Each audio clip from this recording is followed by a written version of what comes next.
새 생명을 잉태하고 또 새 생명을 낳고 새 생명을 키우는 가정들 가운데 하나님 함께 하셔서 주님의 뜻과 주님의 계획들이 이루어지는 축복들을 누리게 하여 주옵소서. 예수님의 이름으로 기도합니다. 아멘. 예, 이번 주는 지난주 우리가 함께 나눴던 그 내용들에서 좀 더 세부적인 것을 한번 말씀을 드릴게요. 함께 한번 하고 넘어가는 게 맞는 것 같아서 주보에 보면 그 내용들 제가 요약해 놓은 것들이 있거든요. 어쩌면 홈페이지에 있는 내용일 수도 있습니다. 오늘 우리가 함께 나눌 말씀은 에베소서 2장 20절에서 22절 우리말 성경으로 되어 있습니다. 함께 읽겠습니다. 여러분은 사도들과 예언자들의 기초 위에 세워진 사람들이요 그리스도 예수께서 친히 모퉁이 돌이 되셨습니다. 그리스도 안에서 건물 전체가 서로 연결돼 주 안에서 함께 자라 거룩한 성전이 됩니다. 여러분도 성령 안에서 하나님께서 거하실 처소가 되기 위해 그리스도 안에서 함께 세워져 가고 있습니다. 이렇게 얘기를 하죠. 에베소서 교회의 상황에 대해서는 이방인 그리스도인들과 또 이방인 출신, 이방적인 배경을 가진 그리스도인들과 유대적인 배경을 가지고 있는 그리스도인들 사이에 있는 갈등, 또 거기에서 나타나는 문화적인 차이 때문에, 또 생각의 차이 때문에, 습관의 차이 때문에 나타나는 그런 갈등, 그 갈등 때문에 에베소서를 바울이 쓰게 됐고, 그 가운데에서 지나친 율법주의자들, 또 지나친 율법 폐지론자들 그 가운데에 있는 어떤 무언가를 어떤 해법들, 그들이 하나가 되는 교훈들을 제시하는 게 바로 에베소서 중에 하나죠. 그래서 여기서 말하고 있는 여러분들은 이라고 얘기를 했을 때 무슨 뜻이냐면 유대인이나 또는 그리스인들이나 너희들 모두 다 예수라는 모퉁이 돌로 이어진 존재들이다. 그리고 너희들은 하나로 연결되어서 주 안에서 하나의 거룩한 성전으로 지어져 가고 있는 존재들이다 라고 얘기를 하죠. 하나님께서 거하실 처소라고 특별히 얘기를 하죠. 너희들을 뭐라 그래요? 하나님이 머물고 있는 성전이라고 얘기를 합니다. 지금의 우리들의 상황도 이렇게 다르진 않겠죠. 일단 기독교라는 종교는 유대교에서 나온 겁니다. 맞죠? 유대인이라는 구약의 배경적인 지식을 가지고 있는 유대인들로부터 나온 게 기독교입니다. 그리고 그 기독교 바울을 비롯한 모든 사도들이 복음을 전파하는 그 첫 번째 대상은 그냥 아무것도 모르는 이방인들이 아니라 또 아무것도 모르는 사람들이 아니라 구약적인 배경 지식을 가지고 있는 바로 그 사람들이 대상인 겁니다. 됐어요? 그래서 바울이 복음을 전할 때 어디 가서 전하죠? 성전에 가서 전하죠. 바울이 이방인 지역에 가서 복음을 전할 때 어디 가서 전하죠? 어디 가서 전해요? 길바닥에서 전해요?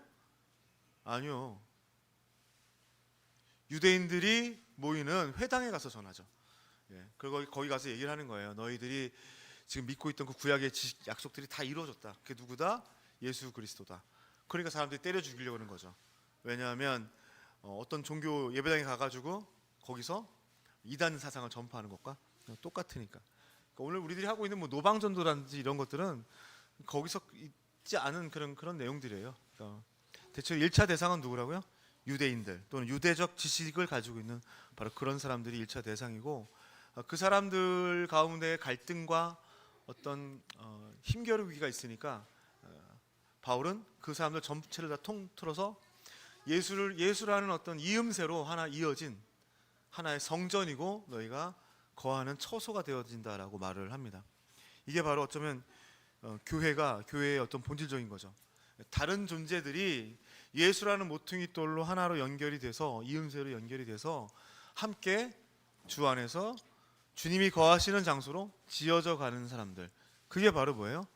당신이고 나고 우리가 되는 거죠.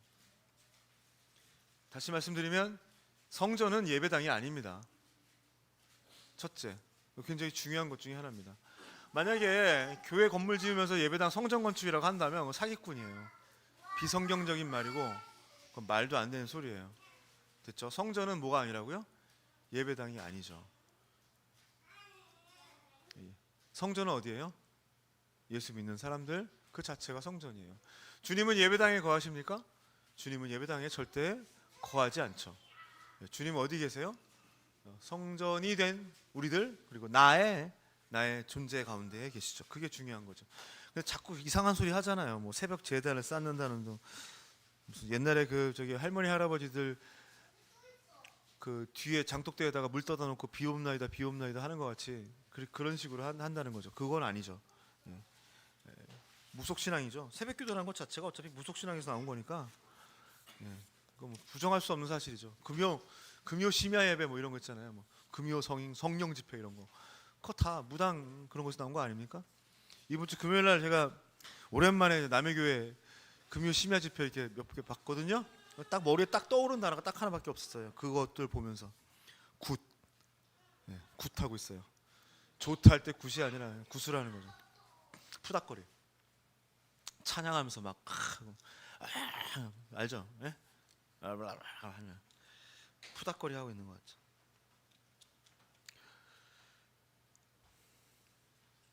교회에 대한 본질적인 어떤 그 교회라는 것이 어떤 건물이나 종교적인 형태에서 벗어나서 내 존재 안으로 들어오지 않는다면 교회는 여전히 그런 푸닥거림을 하고 있는 단체로만 보일 겁니다. 우리 교회는 그러지 않습니다. 우리 교회는 그리스도 안에서 하나로 함께 지어져가는 성전인 여러분 하나하나 그리고 여러분 우리라는 그 존재 자체가 교회가 되어야 되고 그것이 주님이 가장 기뻐하는 일이라고 생각을 합니다. 그것을 위해서 우리들은 뭐라고 얘기한다 그랬죠? 개척자들이라고 부른다고 말씀을 드렸죠. 길을 찾는 사람들이라고 그랬습니다. 왜 개척이란 말을 쓰면 작은 교회를 얘기할 때 개척교회라고 자꾸 얘기를 하는데 실은 그게 잘못된 말이라고 말씀을 드렸고 어쩌면 모든 그리스도인들은 개척자가 되어야 된다. 순례자, 이 순례자라는 말을 쓰고 싶었는데 별로 마음에 안 들었어요. 하도 쓰는 사람들이 많아가지고 그래서 개척자라는 말을 쓰기로 했고 오늘 우리가 개척자 선언을 한 번 더 같이 들여다보면서 한번 읽어볼게요. 거기 써 있거든요. 우리는 길을 알고 있는 사람들이 아닙니다. 우리가 아는 것은 길을 찾아 떠나야 한다는 사실뿐입니다. 우리는 변화하는 세상 속에서 변하지 말아야 할 진리를 지키기 위해 길을 찾는 순례자들입니다. 그러나 우리가 찾은 길이 정답이 아니라는 것을 인정합니다. 우리가 할 수 있는 최선은 나중에 사람들이 더 나은 길을 찾을 수 있도록 우리가 가는 길 모퉁이마다 이정표를 세우는 것뿐입니다. 그것이 우리의 소망입니다. 네, 그렇게 이정표를 세우는 길을 찾으면서 우리가 찾는 곳곳마다 이정표를 세우는 우리 여기 왔다 갔고 이거 괜찮더라 이렇게 이정표를 세울 수 있는 사람들이 되기 위해서 우리는 그런 소망을 이루기 위해서 우리는 이런 공동체가 되려고 합니다라고 세 가지를 저희가 처음에 시작할 때 얘기했어요. 처음 공동체, 새로운 공동체, 깨어있는 공동체. 원래 영어로는 그렇지 않아요. 처음 공동체란 말은 사도적 공동체를 이렇게 쓴 거고 새로운 공동체는 대안적 공동체를 이렇게 바꿔낸 거고요. 뭐 깨어있는 공동체는 그대로 하면 될 것 같습니다. 그래서 이 세 가지를 오늘 요약을 해서 함께 나누고 다음 주부터 요 한 가지마다 말씀을 가지고서 함께 전하려고 이야기를 합니다. 오늘 함께 간단하게 나눠볼게요. 처음 공동체라고 제가 말했던 사도적인 공동체는 이 교회는 사도적입니다. 사도적이란 말 쓰죠. 어떤 뜻이냐면 예수를 따르던 제자였던 직속 제자였던 사도들이 가르치던 그 복음을 기반으로 하고 있다라고 해서 교회를 뭐라고 그래야 돼요? 사도적인 공동체라고 이야기를 합니다. 사도성이라는 표현도 쓰죠. 또 이제 사도적이라는 말을 또 쓰면은 이제 또 어디로 가냐면 병 고치고 막 이상한 신비한 기적 일으키는 사람들 이야기하죠. 야, 우리는 사도적이야. 그런 마치 그런 어떤 기적들이 나타나는 것 같은 느낌을 갖고 그 사도들의 어떤 그런 기적의 능력들이 우리 교회에도 있다라고 이야기를 하죠. 그래서 목사가 자칭 자기가 사도라고 이야기를 하는 사람들도 있습니다. 그 성령운동이란 말도 되게 웃긴데 하여튼 그런 이상한 행태의 어떤 기독교를 전파하는 사람들이 이렇게 이야기를 하죠. 사도적인 공동체는 저는 세 가지를 잡아놨습니다. 하나는 예배하는 공동체고 또 하나는 선교적인 공동체가 되어야 되고, 마지막 하나는 종말론적인 공동체가 되어야 된다라고 생각을 합니다. 예배 공동체란 말의 의미는, 예배 공동체 그럼 또 주일 일요일마다 예배당 와서 자리 채우고, 금요일 수요일 또 내가 정신이 하나도 없네요. 금요일 수요일 또 언제 또 예배드리죠?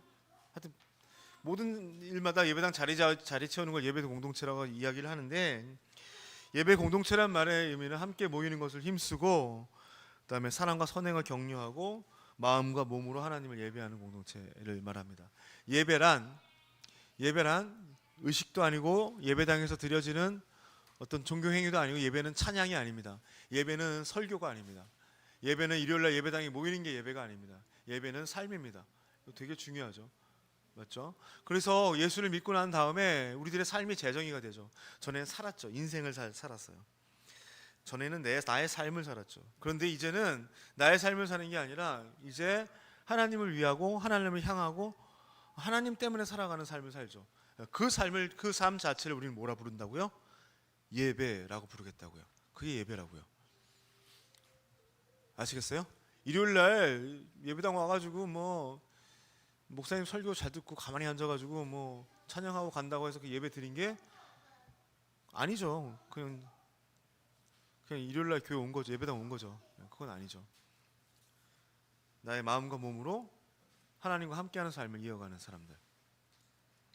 두 번째는 선교 공동체입니다. 선교 공동체라고 그러면 마치 교회에 있는 헌금을 몇 퍼센트를 띄어가지고 어디다가 갖다가 주면은 그게 마치 선교를 다 한 것 같이, 일요일이면은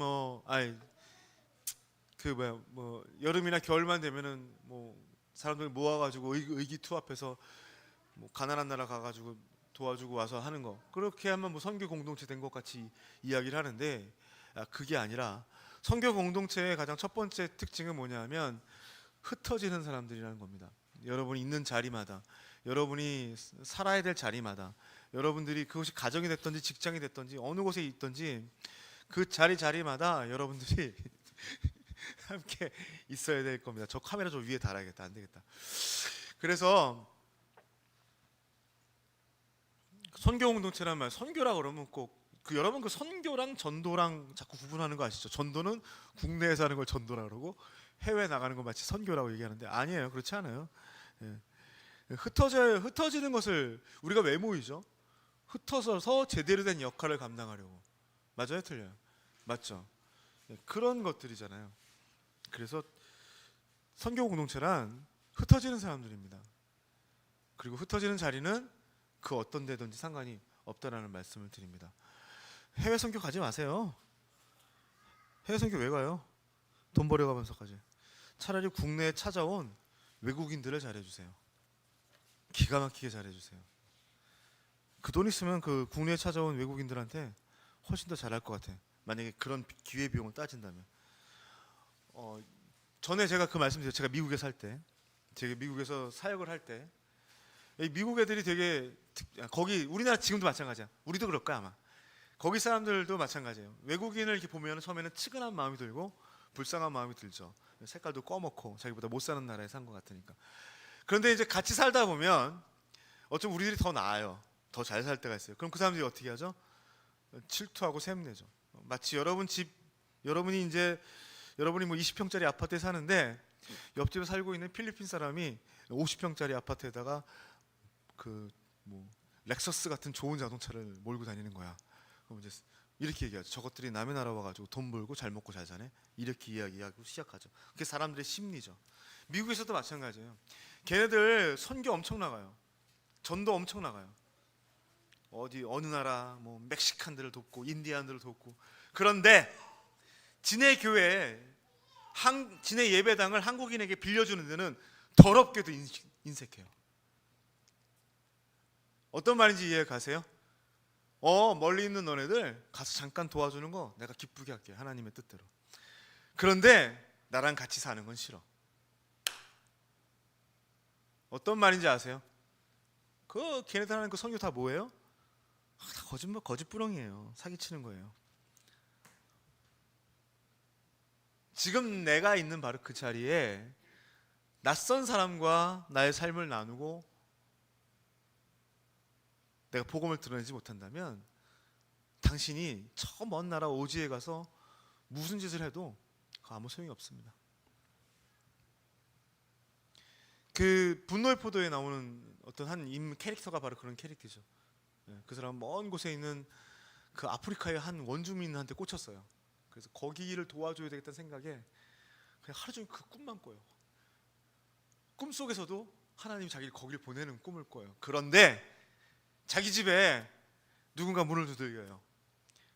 어느 단체에서 자선 단체에서 무슨 물건을 팔아달라고 찾아온 거예요. 그 사람한테 뭐라 그래요? 너무 바쁘다 그러고 나가라고 문 닫아요. 어떤 말인지 아시죠? 그게 누구 모습이에요? 우리들 모습이에요. 당장 내 옆에 있는 사람, 함께하는 사람한테 잘하지 못하는데 무슨 개뿔 선교입니까? 당연 남편하고 아내한테 잘하세요. 남편하고 아내 믿지 않는 사람 있으면 더 잘하세요. 지네 가족한테도 복음 못 전하는데 뭘 얻다가 복음 전합니까? 저희가 가지고 있는 저랑 제 아내가 가지고 있는 가장 큰 짐과 부담이 그거예요. 과연 내가 어디 가서 목사질을 하고 어디 가서 복음 전하고 선교한다는데 과연 내가 내 자식들한테는 그런 것들을 제대로 보여주고 있는 거예요. 대한 거. 완벽한 모습을 보여줄 수는 없겠지만 난 달라지고 있는가? 난 변화되고 있는가? 적어도 저 아이들한테 내가 달라지고 있다는 모습만큼은 보여줄 수 있겠는가? 무슨 말씀인지 이해가 가시죠? 그게 무슨 공동체예요? 그게 선교 공동체예요. 그 다음에 하세요. 누구 도와주는 거. 외국인들이요 길거리에 많아요. 여러분 직장에도 많아요. 맞죠? 저도 많이 봐요. 식당에 가도 많아요. 중국인 분들 많잖아요. 잘해주세요. 왜 그거 잘하지 못해요? 난 중국 놈들은 싫어. 저 빨갱이 새끼들. 이러지 말라고요. 그런 놈 봤어요. 마지막으로 새로운 그 사도적인 공동체는 종말론적인 공동체입니다. 종말론적인 공동체 그러면 또 몇 날 며칠 누가 온다 그래가지고 막 하잖아요. 종말팔이 하잖아. 맞죠? 그 사람들 그거 왜 하는 줄 아세요? 여러분 뭐 666 그 표 사탄의 표시입니다. 옛날에 바코드 있을 때 바코드 처음 나올 때 이게 사탄의 표시라고. 지금 이제 뭐 QR 코드 나오니까 QR 코드가 사탄의 코드. 같은 짓을 계속 반복하고 있어. 좀 이따가 전에 뭐 베리칩 나니까 계속 사탄의 종말팔이들, 그 사기꾼들. 성경은 종말을 이야기할 때 어떤 현상이나 어떤 지점을 집어서 얘기하지 않습니다. 성경에서 종말을 얘기할 때 예수님께서 마지막 때라고 얘기할 때 그 마지막 때는 언제를 얘기하냐면 예수님이 이 땅에 오셔서 주님이 다시 오실 그날까지를 다 뭐라 불러요? 종말이라고 불러요. 아시겠어요? 그럼 지금 우리는 어디를 살고 있는 거죠? 종말을 살고 있는 거예요. 우리 아이들 다 때도 예수님이 오지 않는다면 그때도 뭐예요? 종말의 때를 사는 거예요. 몇 날 몇 시가 종말이 아니라 어떤 포인트가 종말이 아니라 피어리어드 한 기간이 뭐라고요? 종말이라고요. 그럼 이 종말의 때에 우리는 어떻게 해야 되죠? 그럼 이 종말의 때에 우리는 어떻게 해야 돼요? 예수님이 우리한테 맡겨준 게 있어요. 넌 내 복음을 전하고 내 증인이 되고 그걸 다 통합해서 뭐라고 표현하냐면 하나님의 나라를 이루며 살아가는 사람들이 되어야 돼요. 이 땅에서 종말의 때에 하나님의 나라, 죽어서 가는 나라가 아니라 바로 지금 내가 살고 있는 이 자리에서 하나님의 통치와 하나님의 다스림과 하나님의 원리와 하나님의 어떤 법칙들을 전하며 살아가는 사람들. 그리고 마지막으로 우리가 여기서 그 나라를 만들어 가지만 완벽할 수 없어요. 그렇죠? 그 나라는 언제 이루어지죠? 주님이 오실 때 이루어지죠. 그럼 그 나라를 꿈꾸며 살아가는 사람들, 상상하며 살아가는 사람들이 되어야 된다는 거죠. 그런데 이 종말론적 공동체를 하라고 하니까 이 교회라는 것들이 어떻게 행동하냐 하면 종말을 막으려고 그래요. 이 종말이 찾아와야지. 옛날 사람들은 안 그랬어. 종말이 찾아오면 주님이 올 때 가까웠구나. 기꺼이 이 아픔과 이 고통을 받아들이는데 이 대한민국 교회나 미국 교회나 잘 나가는 교회들은 다 뭐 어떻게 해요? 종말을 막으려고 하죠. 핍박을 어떻게 해요? 핍박을 막으려고 하죠. 문제가 생기는 것을 막으려고 하죠. 정치가들과 못들과 힘을 합쳐서 자기들이 가지고 있는 재력들을 다 합쳐서 굳건하게 성벽을 세우고 거기를 어떻게 하려고 그래요? 막으려고 그래요. 맞죠? 마치 하나님의 나라가 여기 다 어떻게 된 것 같이? 완성된 것 같이 자기들이 다 완성시킬 수 있을 것 같이. 그들에게는 주님이 오는 게 좋아요? 안 좋아요? 안 좋죠. 나 여기 좋은데 뭘 또 와요. 네, 그 농담 있잖아요. 어느 목사님한테 어떤 청년이 막 달려갔어요. 교회 집사님들하고 목사님들이 막 이렇게 기도하면서 회의를 하는데 어떤 청년이 문을 막 두들겼어요. 문을 열고 딱 들어가서 그 청년이 하는 말이 우리가 기다리던 예수님이 맞습니다. 그랬더니 목사하고 장로들이 어떻게 했는지 알아요? 피켓을 들고 광화문으로 나가기 시작했어요. 예수 재림 반대. 그리고 이제 장로가 하는 말이 건물 지으려고 그저께 20억 대출 받았는데 우리가 우리가 여태 해놓은 게 다 있는데 지금 와서 못 지어 좀 늦게 오십시오. 한 20년 뒤에 오시던지. 무슨 말인지 알아요? 제 말은 마치 여기다 모든 걸 다 지어놓고 여기서 모든 것을 완벽하게 해놓고 살아가려고 그래요. 교회뿐만 아니라 여러분 개인적인 삶도 다 똑같아요. 지금 똑같아요. 어때요? 왜 돈 벌어요? 왜 그렇게 성공하는 데 집착하고 왜 그렇게 아이들 교육시키고 그런 거에 집착해요? 왜 하죠? 그냥 여기서 어떻게? 완벽하게 살려고. 그래 봤자요. 죽으면 다 아무것도 안 남아요. 죽으면 끝이에요.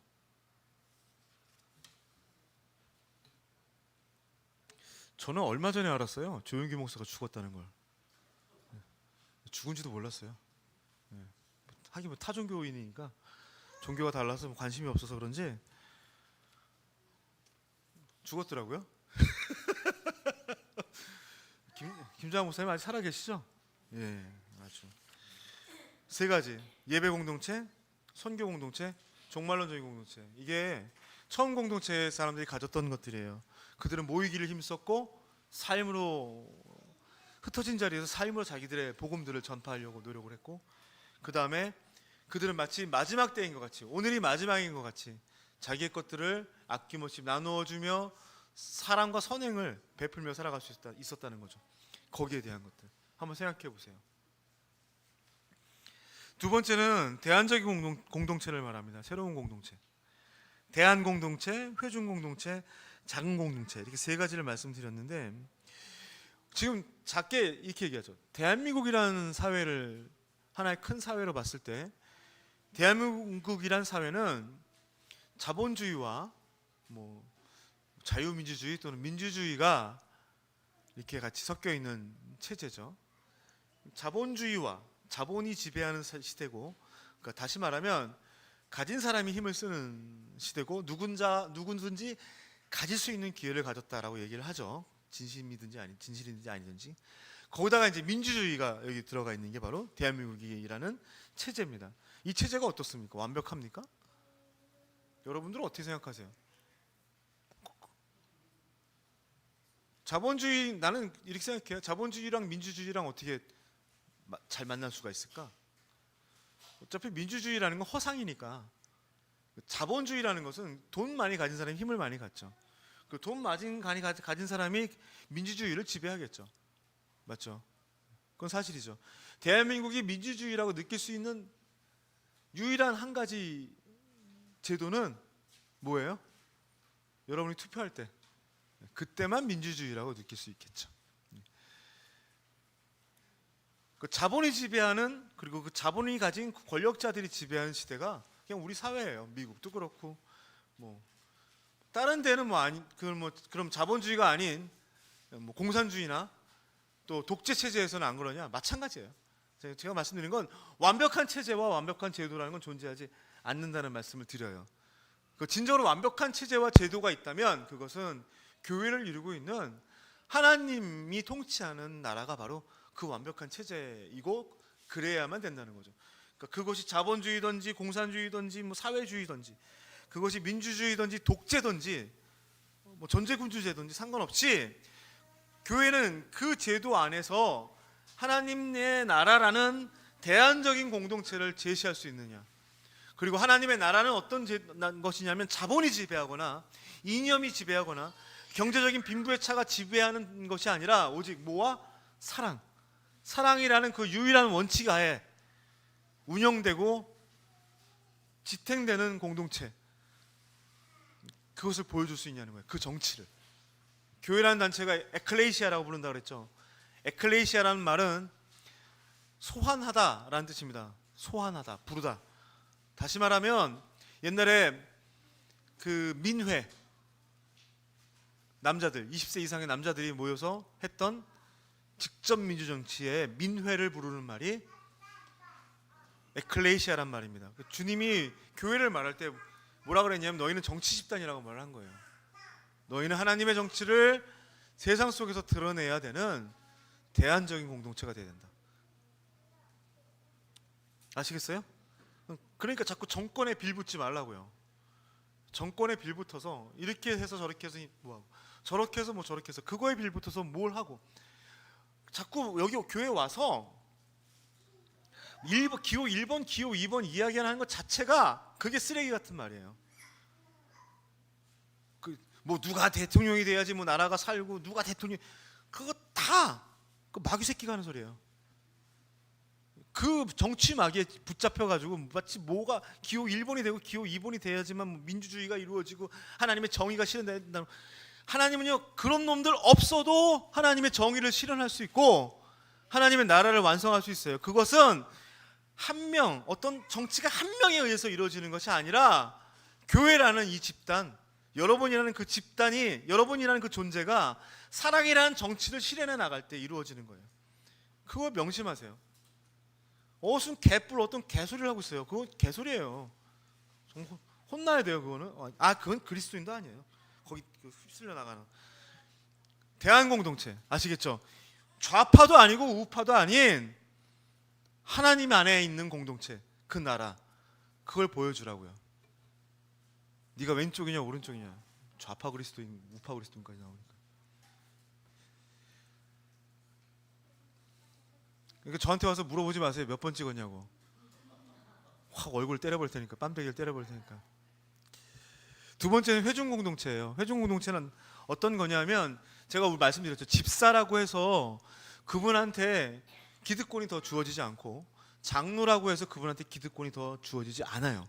우리 교회 회원이라면 우리 교회에 들어오겠다고 얘기했고 이 정신에 본인이 동의했다면 그 여러분들은 동일한 뭘 가져요? 권한을 가져요. 그렇죠? 저도 여러분과 똑같은 권한을 갖고 물론 저는 그 결정권에 대한 여러분이 어떻게 결정했던지 그 결정권에 대한 해서 잘못됐을 때에 대한 책임을 제가 묻겠죠. 왜냐하면 제가 대표적인 사람이니까, 대표니까. 그리고 절차가 어때요? 합리적이고 수평적이어야 돼요. 설명해야 돼요. 아시겠죠? 대안적인 공동체는 우리들이 살고 있는 이 정치 세계는 그런 식으로 움직이지 않아요. 설명해요? 합리적이에요? 아니에요. 정의? 웃기고 있네. 힘 가진 놈이 정이지. 법? 그 법 누가 만들었어? 힘 있는 놈이 만들었지. 제가 그 이재명 정권 들어서서 이재명이 아니다. 걔 누구지? 전 했던 대통령 이름이 뭐더라? 문재인 정권 들어서서 이제 노동자들 좀 많이 편해지기를 좀 바랬어요. 제가 그래서 노동법을 막 바꿨잖아요. 뭐 쉼이 있는 생활, 뭐 주말을 잘 보낼 수 있게. 노동법이 바뀌어서 그 제도를 제가 지금 적용받고 있잖아요. 그러니까 이 놈들이 가서 막장에 가서 노가다를 해보지 않은 놈들이 만든 법인 거예요. 그래서 어떻게 되냐면 예를 들면 이렇게 말씀드릴게요. 8시간을 연속해서 일을 하면 9시간을 할 수가 없어요. 중간에 쉬어야 돼요. 그럼 8시간을 연속해서 밥 먹는 시간 없이 8시간을 일을 해야 되는 상황이 찾아와요. 그럼 어떻게 될까요? 8시간을 연속해서 일을 하면 불법이 되잖아요.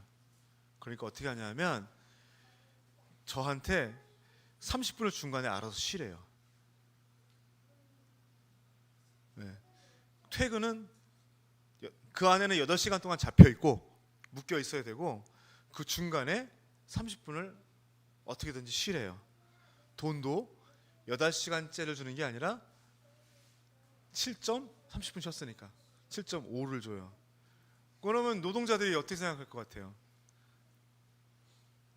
어차피 8시간 거기 붙잡혀 있는데 결국은 어떤 느낌이 드냐면 같이 일을 하고 그냥 30분치 일한 거를 떼어먹힌 느낌. 그 정권이 만들어 놓은 게 그 짓거리예요. 그것뿐만이 아니에요. 그런 것 때문에 생긴 것. 어떤 말씀을 드리냐면 안 돼요. 어떤 법을 만들어도 안 돼요. 안 돼요. 그 어떤 정권이라도 그런 걸 기대하지 마세요.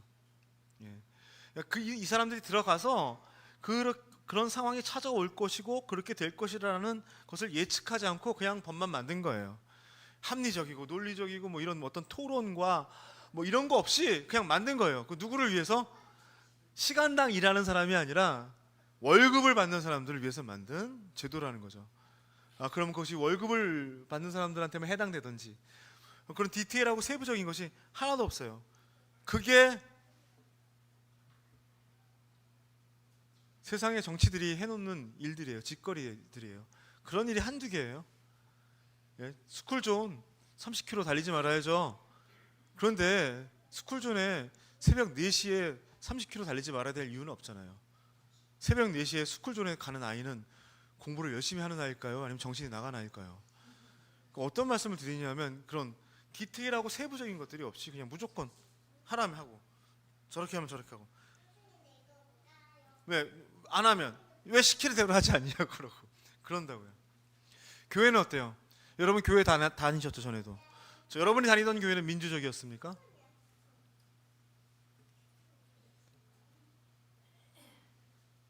이 대한민국이 자유민주주의 국가인데 이상하게 왕정 체제가 유지되는 집단이 있어요. 그게 어딘지 아세요? 교회예요. 네, 교회. 지가 왕같이 굴다가 왕자인 지 아들한테 다 물려주잖아요. 그리고서는 본인들은 민주주의 국가에 살고 있대요. 그렇게 얘기하면서 본인들은 자유민주주의를 지키고 자유민주주의가 신앙의 자유를 허락하기 때문에 우리는 자유민주주의를 수호한대요. 그러면서 진의 교회는 이건 말도 안 되는 독재 왕정이면서 세상 사람들이 뭐라 그럴 것 같아요? 그러니 미쳤다 그러죠. 우리 교회는 회중 공동체입니다. 네. 다시 한번 말씀드리면 직분이나 직위가 그 어떤 역할도 없습니다. 권위를 주지 않습니다. 어쩌면 여러분에게 책임을 더해 줄 수도 있습니다. 오히려 그것이 제가 목사로서 여러분한테 갖는 것은 또 책임감입니다.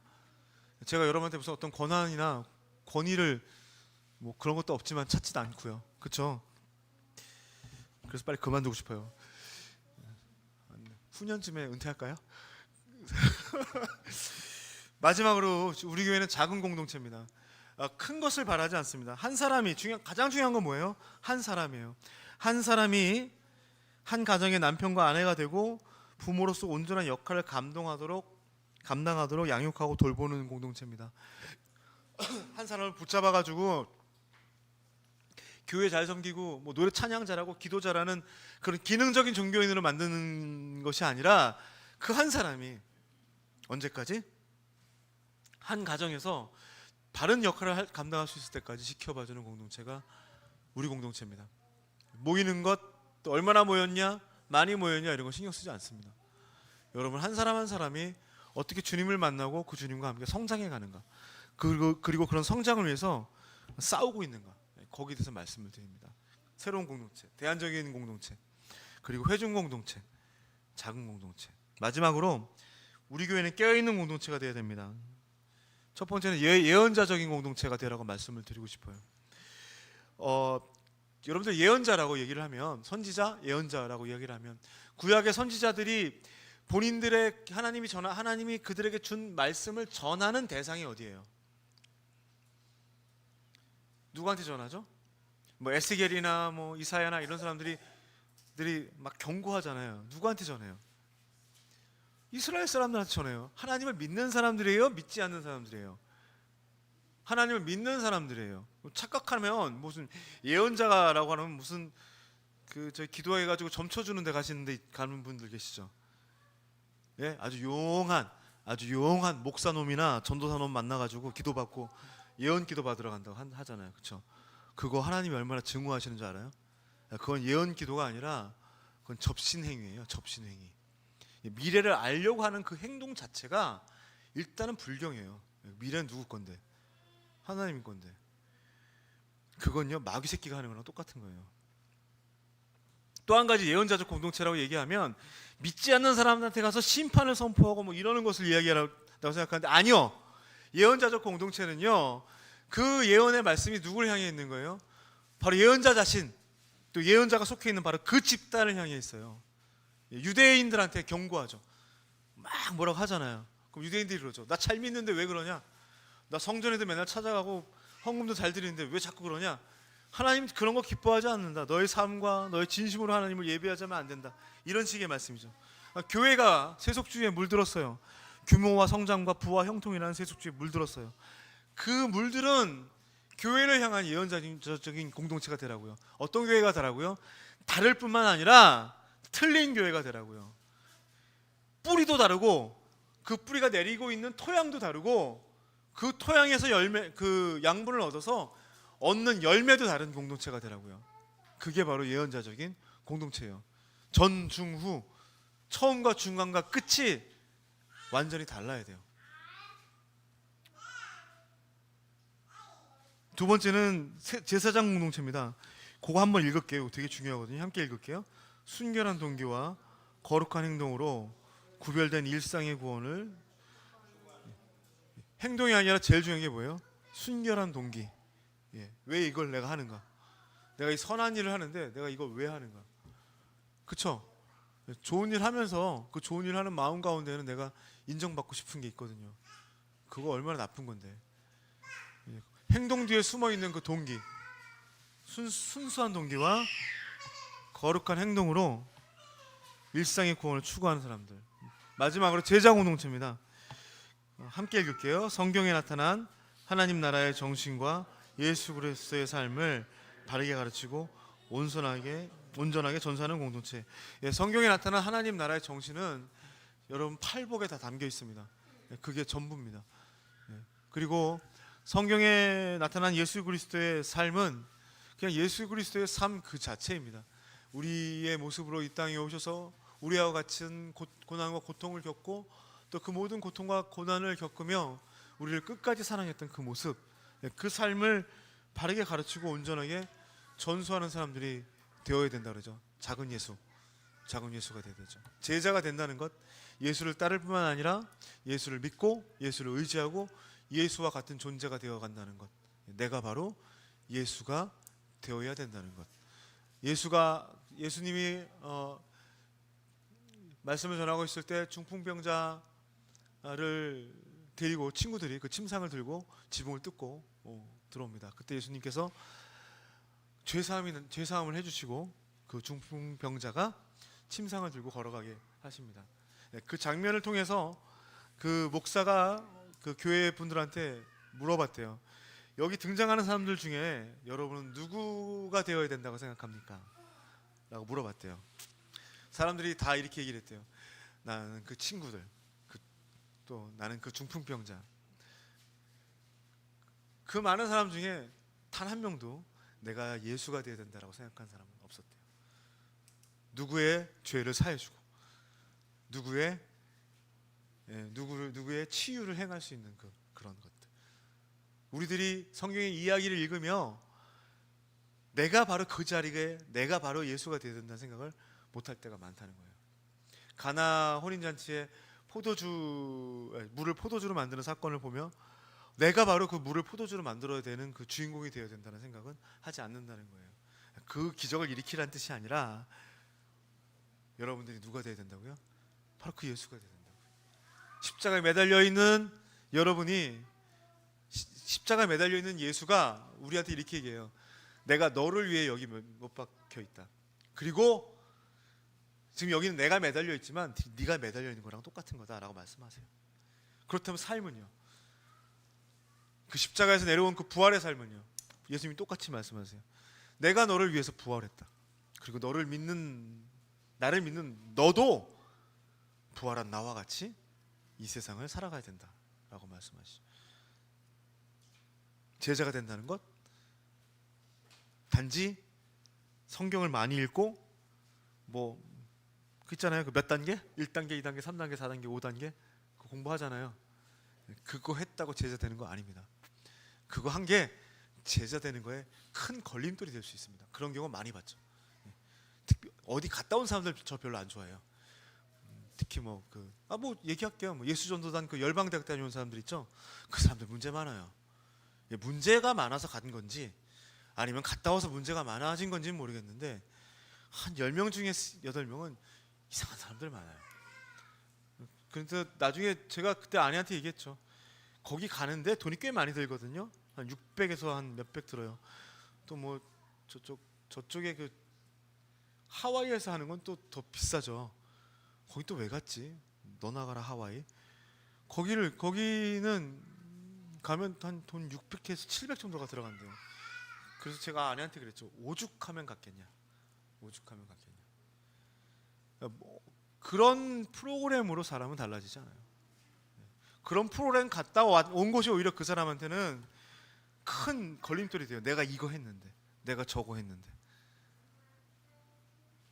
그걸 가지 말란 뜻이 아니라 결국은 내가 예수가 되는가에 달려 있다는 거죠. 진정한 제자가 되는 것. 우리 교회는 깨어있는 사람들이 되길 위해서 예언자적이고 예언자들이 되셔야 되고 제사장이 되셔야 되고 제자가 되셔야 됩니다. 바로 그런 공동체. 이 세 가지 함께 나누고 다음 주부터 하나의 주제에 대해서 하나씩 함께 말씀으로 함께 제대로 된 말씀으로 함께 나누도록 하겠습니다. 하실 말씀 있으세요? 예. 우리 함께 기도할까요? 예.